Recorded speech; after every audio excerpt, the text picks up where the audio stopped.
দেখুন বন্ধুরা, আজ আপনাদের নিয়ে চলে এসেছি কোথায়। এটা হলো নিউ টাউনের মাদার ওয়ার্কস মিউজিয়াম। এটা ঠিক ইকো পার্কের 2 নম্বর গেটের কাছাকাছি। এটা খোলা থাকে 12টা থেকে 7টা, সোমবার দিন বন্ধ থাকে। টিকিট কেটে আমরা চললাম মিউজিয়ামের উদ্দেশ্যে। লিফটে করে সোজা 6 তলায় চলে যেতে হবে, ওখানে আছে মিউজিয়াম। ওখানে গিয়ে টিকিট কেটে আমরা ঢুকে পড়লাম মিউজিয়াম দেখতে। আমাদের টিকিটের মূল্য নিল 100 টাকা করে। 5 বছরের নিচে বাচ্চার কোনো টিকিট মূল্য নেই। ঢুকেই গান্ধীজির লাঠিটা ধরতে একটু সাহায্য করলাম। তারপর সারদার মার আশীর্বাদ নিয়ে আগিয়ে চললাম। সিস্টার নিবেদিতা ও মাদার টেরেজার মাঝে দাঁড়িয়ে ফটো তুলে নিলাম। অরবিন্দ ও রামকৃষ্ণের মাঝে দাঁড়িয়ে ফটো তুললাম। স্বামী বিবেকানন্দের কাঁধে হাত দিয়ে বললাম, আমি আপনাকে রক্ত দেওয়ার জন্য প্রস্তুত, আপনি নারীদের স্বাধীনতা দিন। রবীন্দ্রনাথ বই পড়ছেন দেখে ডিস্টার্ব না করে এগিয়ে গেলাম। নজরুল ইসলামের কাছে থেকে কিছু স্বরলিপি শিখে নিলাম। উনি বললেন, যত গান শুনবে ততই তাড়াতাড়ি গানটা তুলতে পারবে। তাই মনোযোগ দিয়ে ওনার গান শুনলাম এবং গানগুলো তোলার চেষ্টা করলাম।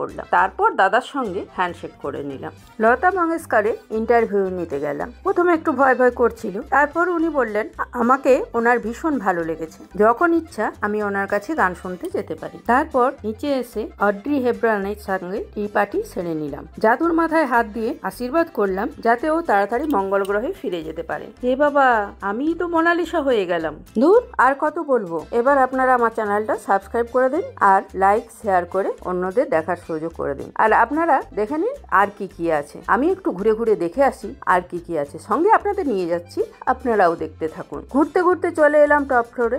এখান থেকে ইকো পার্কের ভিউটা দেখতে খুবই ভালো লাগছিল। এর সঙ্গে একটা ক্যান্টিনও আছে। চা খেতে খেতে সূর্যাস্তের অপরূপ দৃশ্য আমরা দেখলাম। তারপর নিচে নেমে এলাম। নিচে নেমে এসে দেখলাম একটা ট্রামের মধ্যে রেস্টুরেন্ট। বেশ ভালো লাগছিল, কিন্তু রেস্টুরেন্টটা তখন বন্ধ ছিল। আপনাদের যদি আমার এই ভিডিও ভালো লাগে তাহলে কমেন্ট করে জানাবেন। আর কে কে এই মিউজিয়াম দেখেছেন সেটাও আমাকে কমেন্ট করে জানাবেন। নমস্কার, টাটা।